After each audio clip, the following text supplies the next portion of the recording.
머리털 나고 처음으로 헌신 예배 인도해 봅니다.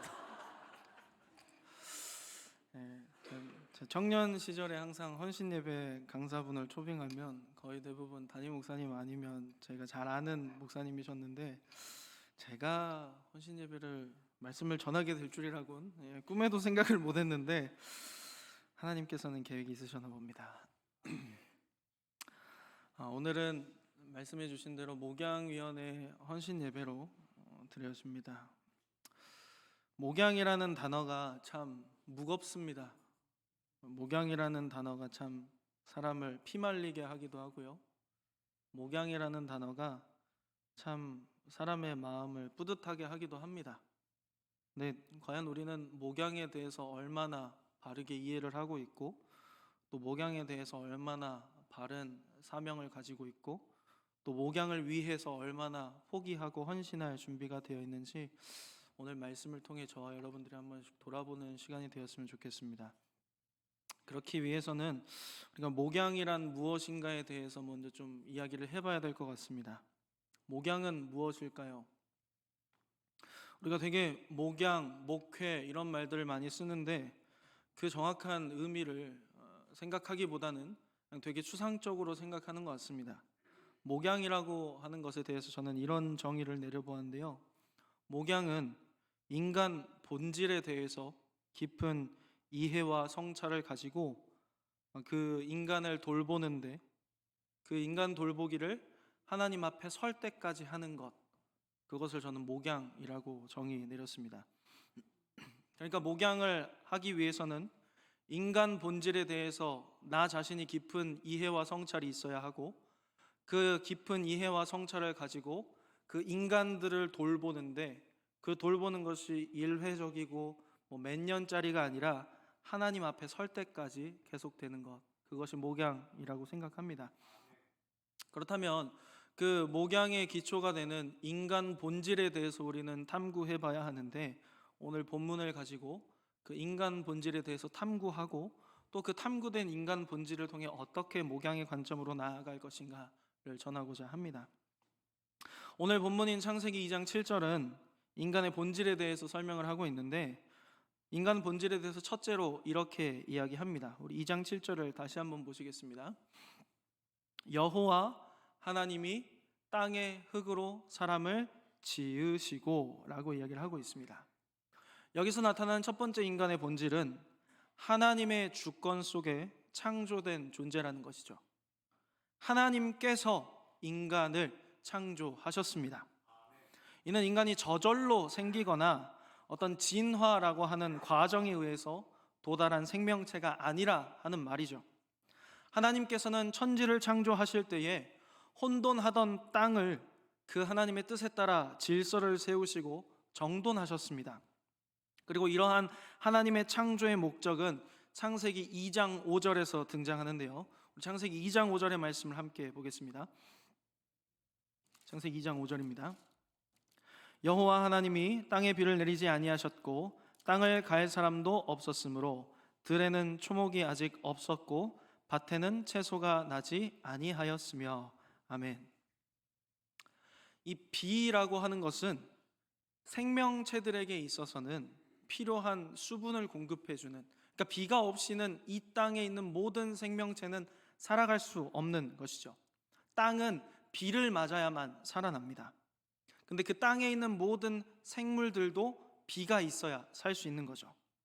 하나님께서 온 세상을 창조하실 때 땅도 만드셨고 초목들도 만드셨고 밭에 채소들도 창조하셨지만, 아직 2장 5절을 봤을 때는 그 창조된 것들이 나지는 않은 것 같습니다.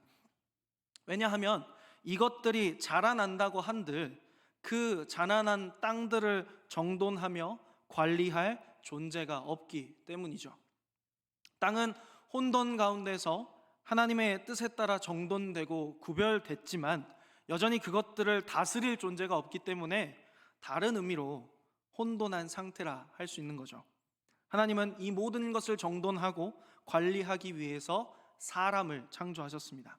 그렇기 때문에 하나님의 사람 창조하심에는 피조된 모든 세계를 하나님을 대신해서 정복하고 다스리며 또 그 가운데 생육하고 번성하게 하는 목적이 있다라는 사실을 아는 것이죠. 그렇기 때문에 모든 사람은 하나님의 뜻 가운데서 이 땅 가운데 탄생한 것이고, 각자에게 하나님께서 이 땅을 살아가는 동안 정복하고 번성할 사명을 맡겨주셨다라는 사실을 우리는 기억해야 합니다. 둘째로, 사람은 땅의 흙으로 지음받은 존재라는 사실을 기억해야 합니다. 창세기 2장 7절을 다시 한번 보겠습니다. 여호와 하나님이 땅의 흙으로 사람을 지으시고 생기를 그 코에 불어넣으시니 사람이 생명이 되니라. 아멘. 사람이 모든 피조물들의 위에 있다고는 하지만 그조차도 역시 땅의 것으로 지음받았다라는 사실을 성경은 분명히 이야기한다는 것이죠. 이는 곧 사람이 모든 피조물들과 마찬가지로 한계를 가지고 있다라는 말입니다. 사람은 결코 그를 지으신 하나님과 같이는 될 수 없다라는 것이죠. 분명히 하나님의 형상대로 하나님의 모양을 따라 그 하나님의 목적 가운데 지음을 받은 존재인 것은 분명하지만 그조차도 연약함과 한계가 있는 피조물이라는 사실을 잊어서는 안 된다라는 겁니다. 셋째로, 사람은 몸과 더불어 영혼이 주어진 존재라는 사실을 보게 됩니다. 하나님은 땅의 흙으로 사람을 지으신 후에 그 코에 생기를 불어넣으셨습니다. 사람은 그 생기를 받고 나서야 비로소 살아있는 존재가 된 것이죠. 하나님이 불어넣으신 숨은 곧 인간의 영혼을 의미합니다. 이는 하나님께서 모든 피조물들과 사람을 구별하실 때에 하나님께서 그 코에 생기를 불어넣으신 그것으로, 영혼을 주신 그것으로 모든 피조물들과 사람을 구별하셨다라는 사실을 알게 하는 것이죠. 사람은 하나님께로부터 불어넣어진 영혼을 통해서 하나님을 인식하게 되는 겁니다. 모든 피조물들이 자신을 만드신 창조주를 향해서 노래할 수 있습니다. 그러나 사람은 다른 피조물들과 달리 하나님과의 관계를 통해, 영혼을 통하여서 하나님을 인식하고 하나님을 수납하며 그분의 영광을 찬양할 수 있다라는 것이죠. 넷째로, 사람은 하나님을 향한 거룩한 감정을 지니고 있습니다. 하나님이 불어넣으신 이 생기를 받은 사람은 단순히 하나님을 인식하는 것으로만 그치지 않고 하나님을 향해서 뜨거운 사랑을, 그분의 영광을 보고 느끼는 깊은 기쁨을, 또 그분 앞에 죄에 대한 진실한 슬픔을 느끼기도 하고 하나님의 거룩하심 앞에 경외감을 경험하기도 합니다.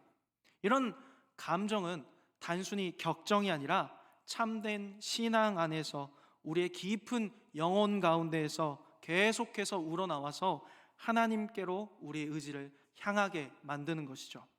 사람이 다른 피조물들보다 위에 있다라고 하는 것은 하나님을 아는 것으로 그치지 않고 하나님을 사랑할 수 있고 하나님의 아름다우심을 보고 기뻐하고 노래할 수 있으며 하나님 앞에 겸손히 엎드리는 감정을 가지고 있기 때문이라 하는 겁니다. 그렇기 때문에 목양은 비로소 이런 인간 본질에 대한 탐구가 이루어졌을 때 바르게 시작할 수 있는 겁니다. 그렇다면 이제 인간 탐구에 대해서 우리가 잘 알았으니 목양을 어떻게 실천한 것인가를 이야기해야겠죠. 이 목양의 사명은 단순히 개인의 경건함만으로는 이루어지지 않습니다. 하나님께서는 개인이 아닌 공동체를 신앙의 터전으로 허락하셨습니다. 우리는 그 허락된 공동체를 교회라고 부르지요. 이 땅 가운데 눈에 보이는 공동체인 교회를 세우셨고 그 세워주신 교회 안에서 말씀의 순수한 선포와 또 성례의 올바른 집행과 또 여러 가지의 권징들을 통해서 하나님의 백성들을 계속해서 하나님만 보도록 이끌어 가십니다. 목사는 강단에서 성경을 해석하고 또 그것을 선포함으로써 양떼를 먹이고, 장로들은 가정과 구역을 신방하면서 그 말씀이 성도들의 삶 가운데 어떻게 적용하는지를 본다라는 것이죠. 집사들은 구제와 봉사를 통하여서 말씀을 실천하고 또 모든 성도들이 이 소그룹 안에서 서로의 삶을 나누며 피차 권면하는 그러한 아름다운 행보를 이어간다라는 겁니다. 이게 바로 교회 안에서 이루어지는 목양이라는 겁니다. 교회 안에서 그리스도께서 친히 제정하신 세례는 목양의 시작이요, 성찬은 목양의 지속이라고 할 수 있습니다. 세례를 받은 자는 교회 공동체 안으로 들어오고 교회는 끝까지 그를 보듬고 돌볼 책임을 지는 것이죠. 우리는 매 성찬식마다 우리의 몸이 그리스도의 몸과 우리의 피가 그리스도의 피로 정결하게 되었다라는 것을 기억하고 확인함으로써 우리의 삶의 행실을 돌아보고 계속해서 형제 자매 간에 잘못한 일이 없는지를 돌아보게 된다라는 겁니다. 또 교회는 죄에 빠진 성도들을 발견하면 개인적인 권면으로 시작해서 장로의 권면, 교회 공동체의 기도와 권면으로 나아가다가 필요하다면 그에게 성찬을 정지시키고 회개를 촉구하는 것들을 가지고 있습니다. 그런데 지금 이 한국 교회에서는 그러한 올바른 목양의 모습들이 많이 사라지고 퇴색돼 있다라는 것이죠. 그저 단순히 목양을 교회의 사업으로, 교회의 계획 정도로만 인식하고 있기 때문입니다. 한 영혼을 사랑하기보다는 숫자 1을 더 올리기 위해서 목양을 그저 그런 제도로 사용하고 있었다라는 겁니다. 그런데 우리는 이 목양이 각각의 사업이나 계획이 아닌 하나님께서 예수님을 통하여 우리 교회에게 맡겨주신 살아있는 사명이라는 사실을 기억해야 한다는 것이죠. 이것이 계속해서 살아서 숨쉬려면 우리는 부지런하게 움직여야만 합니다. 집사가 신방 중에 한 성도의 신앙적 고민을 들었습니다. 그럼 그 고민을 들은 것을 소문을 내지 말고 장로님께 알리고, 장로는 목사와 상의하고 그 성도를 찾아가서 상담이나 권면을 하는 것이죠. 목사는 말씀의 선포와 영적 상담을, 장로는 교회의 치리와 신방을, 집사는 물질적으로 육체적으로 돌보고, 교사는 신학과 다음 세대들을 양육하는 일들을 계속해서 끊임없이 해나가야 하는 것이 목양이라는 겁니다. 이러한 교회의 몸의 각 지체가 서로 연결되어서 협력하고 목양을 이끌어 나갈 때에 비로소 개인의 삶의 안에서도 성찰이 이루어지고 하나님께로 나오게 되는 은혜가 있다라는 겁니다. 그렇기 때문에 목양이라고 하는 것은 추상적인 개념이 아니라 교회에 하나님께서 세워주신 직분과 제도들을 통해서 실현되는 살아있는, 살아있어야만 하는 현실이라는 것이죠. 그런데 자꾸 우리가 제도에 목을 매다 보면 그것이 올바르게 흘러가지 않게 된다라는 것을 발견하게 됩니다. 목양은 단순히 교리를 가르치는 것으로, 뭔가 알려주는 것으로 끝나서는 안 된다라는 것이죠. 목양을 통해서 성도들의 삶에 뜨거운 회심이 일어나야 한다는 겁니다. 말씀이 선포될 때, 함께 권면하고 신방할 때, 그들을 물질과 육체적으로 섬길 때에 그 목양하는 영혼 가운데 뜨거운 회심이 있어서 그가 정말로 하나님을 갈망하고 하나님의 말씀을 사모하고 거룩함을 열심으로 바라보는 그러한 모습들이 나타나야만 한다라는 것이죠. 왜냐하면 이 목양을 통하여서 그 영혼이 새롭게 변화되면 그 새롭게 변화되는 데는 반드시 그러한 참된 회심의 역사가 나타나기 때문입니다. 그렇기 때문에 목양은 한 영혼을 참된 회심의 자리로 이끌어가는 것이라 할 수 있습니다. 참된 회심을 통하여서 그 영혼은 하나님을 바라보게 되고, 하나님께서는 그 은혜 받은 자를 통하여서 또다시 그를 목양의 자리로 보내시는 것이죠. 그렇다면 왜 하필 이 모든 일들에 목양이라는 단어를 썼을까요? 사실 목양이라고 하는 말은 우리에게는 그렇게 친숙하지는 않습니다. 목양은 대부분 이스라엘 사람들에게 친숙한 것인데, 이스라엘 사람들은 목축업을 생계로 삼았기 때문에 목양이라고 하는 것이 그들에게는 그렇게 어렵지 않은 단어였습니다. 그 중에 가장 친숙한 동물들이 양이었고 그 양을 돌보는 일들이 동네에 흔했기 때문에 하나님께서는 그러한 배경들을 사용하셔서 이스라엘 사람들에게 목양의 개념을 설명하시고 그것이 지금 우리까지도 이어지게 된 것이죠. 그렇기 때문에 그러한 목양이라는 단어를 굳이 우리식으로 표현하자면 저는 신도 관리가 더 와닿는다고 생각합니다. 사실 굉장히 딱딱한 말입니다. 그러나 이 신도를 관리하는, 믿는 자들을 관리하는 이 말은 목양의 본질을 꿰뚫는 말이라 하는 것이죠. 목양은 교회 안에 신자들의 상태를 신자들이 서로 돌보면서 살피고 권면하고 이끌어주는 모든 것을 말합니다. 그것을 하나님께서는 교회의 유일한 사명으로 주신 것이죠. 왜 하나님께서는 이 목양의 사명을 굳이 교회에만 주셨을까요?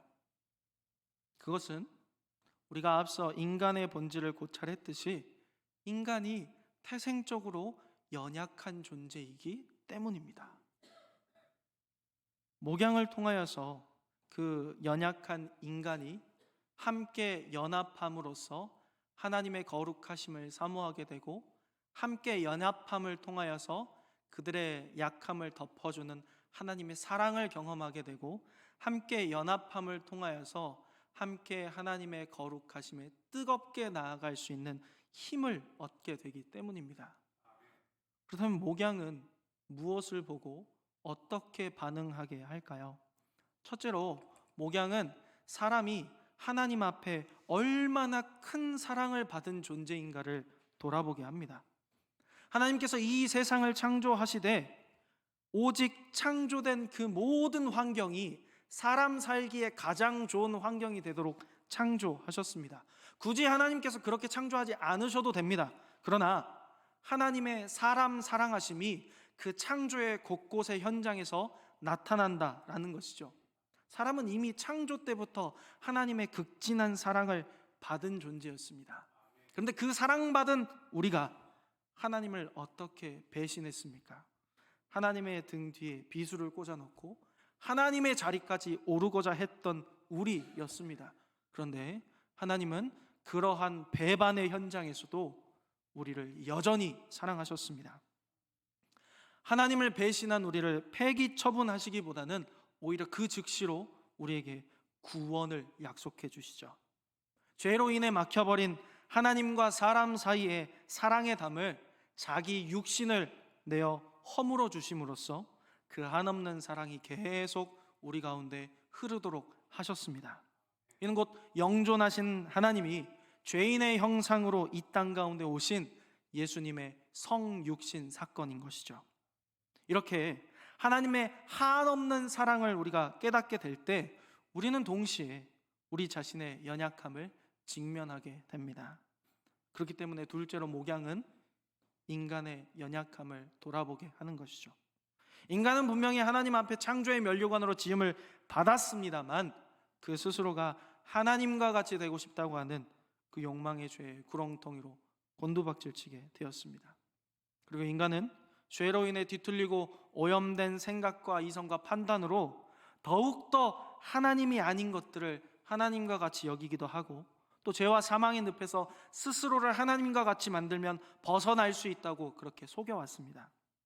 그런데 하나님께서는 그런 연약하고 불쌍한 인간을 어여삐 여기셔서 자기 몸을 찢어 흘린 피로 구원해 주셨는데 그 구원을 받았음에도 불구하고 여전히 죄 가운데 먹고 마시기를 그리워하면서 죄와 싸우기를 게을리하는 갚을 수 없고 절대 측량할 수도 없는 은혜를 입었음에도 불구하고 함께 은혜 입은 자들을 정죄하고 비반하고 판단하는 주어진 사명이 있음에도 불구하고 그것을 게을리하면서 자신의 육신의 이익과 편안함만을 도모하는 우리의 연약함을 보게 한다는 것이죠. 그렇기 때문에 목양은 이런 인간의 연약함과 인간의 이기적인 실상을 바로 보게 하는 것이죠. 그런데 그 목양은 그것을 보는 것으로 그치지 않고 그를 다시 은혜의 자리로 돌이키게 한다는 겁니다. 하나님은 두려워 떨고 있는 아담과 하와를 직접 찾아오셨습니다. 언약을 기다리지 못하고 인간적인 계산과 판단으로 행동했던 아브라함을 찾아오셨습니다. 탐욕과 이기심으로 순리를 거슬러서 불안과 초조함 속에 사로잡혔던 야곱을 직접 찾아오셨습니다. 먼 옛날에 우리 조상들에게 나타나신 하나님은 이제 우리와 같은 육신을 입고 이 땅 가운데 오셔서 민족의 배반자여 동족의 고혈을 빨아먹던 세리 마태를 찾아오셨고, 자신만이 의롭다 그렇게 남들을 판단하고 정죄했던 나다나엘을 찾아오셨으며, 자신을 위해 몸을 찢기고 피 흘리심을 의심했던 도마를 찾아오셨고, 죽기까지 따르겠다고 그렇게 장담했지만 3번씩이나 저주하며 부인했던 베드로를 찾아오셨으며, 자신을 괴롭게 하고 죽이고자 혈안이 돼 있었던 바울을 찾아와 주셨습니다. 하나님은 오직 은혜로 그 영혼들을 돌이키게 하셨습니다. 짐승과 같이 그들에게 재갈을 물리고 채찍으로 엄히 다스려서 강제적으로 그 자리에 끌어다 놓지 않으셨다는 것이죠. 그들에게 불어넣으신 영혼을 통해서 오래 참으시고 측량할 수 없는 은혜를 계속해서 물붓듯이 부으셔서 그들의 영혼이 마침내 하나님 앞에 꼬꾸라지게 하셨다는 겁니다. 목양은 하나님의 섭리 가운데 먼저 그 은혜를 받았고, 그 받은 은혜를 누리며 살아가는 자들이 아직 방황하고 있는 자들을 은혜의 자리로 이끌어오는 선한 도구로 쓰임받는 사명의 현장이라는 겁니다. 그렇기 때문에 목양은 목사에게만 주어진 사명이 아니라는 것이죠. 목양은 교회에게 주신 교회의 고유한 사명이라는 겁니다. 그렇기 때문에 목양을 사업이나 계획으로 생각하고 쉽게 덤벼들어서는 안 된다는 겁니다. 오히려 먼저 나 자신에 대하여서 하나님 말씀 앞에 겸손히 자신을 돌아봄이 있어야 한다는 겁니다. 깊은 묵상으로 하나님 앞에 항복 선언하는 것으로부터 출발한다는 겁니다. 나는 하나님께서 목적을 가지고 창조하신 피조물이라 하는 것을 인정하고, 그러함 가운데 나의 연약함과 한계가 있음을 또한 분명히 알지만, 그럼에도 불구하고 하나님은 그런 나와 늘 함께 하시면서 측량할 수 없는 은혜로 내 영혼을 소생시키시고 그 은혜로 사명을 감당하게 하심을 기억해야 한다는 겁니다. 그렇기 때문에 목양의 본질은 우리를 향하신 하나님의 한없는 사랑으로 시작하며, 그 사랑이 우리의 영혼을 만족시키시고 충만하게 하심을 경험하고 인정하며 다시금 그 사랑을 흘러보내는 것이라는 겁니다. 사랑하는 우리 예양교회 목양위원회 그리고 예양의 모든 성도 여러분, 이러한 하나님의 사랑 앞에 먼저 저와 여러분들이 꼬꾸라지는 은혜의 역사가 있기를 축원합니다. 그리고 그 받은 사랑을 가지고 하나님 앞에 서는 그 날까지 우리 앞에 맡겨주신 이 목양의 사명을 충직하게 감당해 내시기를 또한 축원합니다. 그 사명의 길을 걷는 우리 모두에게 우리의 몸의 연약함과 우리 영혼의 곤비함을 넉넉히 만족시켜 주시는 충만하신 하나님의 은혜가 우리를 붙드시고 이끄실 것입니다.